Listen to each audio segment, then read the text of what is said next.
lenggwahe, karahasan, sexual, horror o droga na hindi angkop sa mga bata. Hindi na nga ngayon makapaniwala itong si Marge na patuloy ang pagsisinungaling nitong si Paulo at hindi rin tumutugma ang mga rason nitong si Paulo sa kanyang mga nalalaman. Kaya siya na mismo ang gumawa ng paraan para malaman niya ang totoo kung nagsisinungaling nga ba si Paulo o meron na nga itong pinagkakaabalahang ibang babae. Sa pagkakataong ito ay hindi naman mapakali itong si Thea dahil sa naudlot nga nila nitong si Paulo na kaganapan. Kaya humihingi nga itong si Thea ng pagkakataon na muli ay magkasama sila.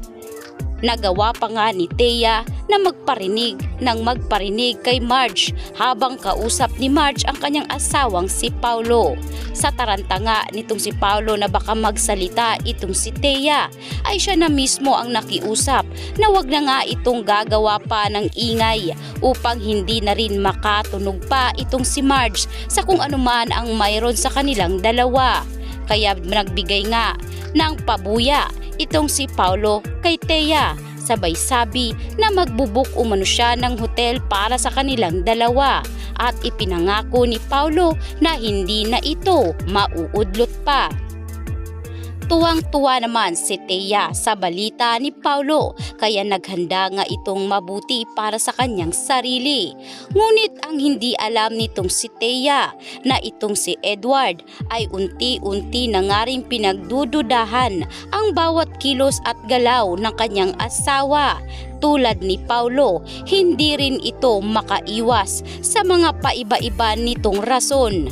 Kaya naman tinanong ni Edward kung sino ang kasama ni Thea sa kanyang lakad. Sinabi ni Thea na ang kanyang kaibigan.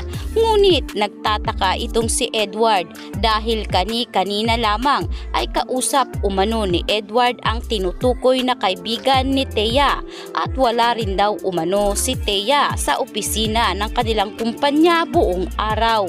Dahil dito ay mas umuugong pa ang pagdududa ni Edward na baka may ginagawang milagro ang kanyang asawang si Thea. At habang nagkakaroon naman ng gulo sa pagitan nga ni Thea, Marge, Paulo at Edward ay hindi rin maiwasan na makaligtas itong si Regina. Kaya sa pagkakataong ito ay dito nga nagulat si Regina nang biglaang may malaking handaan na inihahanda ngayon ang kanilang mga katulong.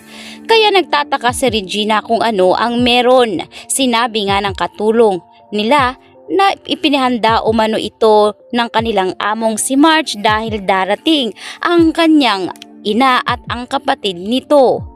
Bagay ngayon na tila hindi papaboran ni Regina dahil hindi nga siya sang-ayon na titira ang pamilya ni Marge sa kanilang mansyon, lalo pat alam ni Regina na masyadong malapit itong si Greg pagdating sa ina nitong si Marge. Kaya naman hindi niya rin napigilan dahil ilang oras lang ay dumating na nga ang ina ni Marge at ang kapatid nito. Sinalubong naman ni Marge ang kanyang ina at itong si Paulo. Ngunit hindi nga tumigil itong si Regina sa kanyang pasaring at pagpaparinig dito kay Evelyn. Sinabi nga nitong si Regina na mas mainam kung malapit ang kwarto nila sa kwarto ng mga katulong dahil kung wala naman silang ginagawa ay malaya umano silang tulungan ang kanilang mga katulong sa gawaing bahay. Tutal ay sanay na sanay naman daw umano itong si Evelyn sa gawaing bahay. Kaya sa pagkakataong ito ay hindi nga nagustuhan ni Evelyn ang pagpapasaring ni Regina dito sa kanya.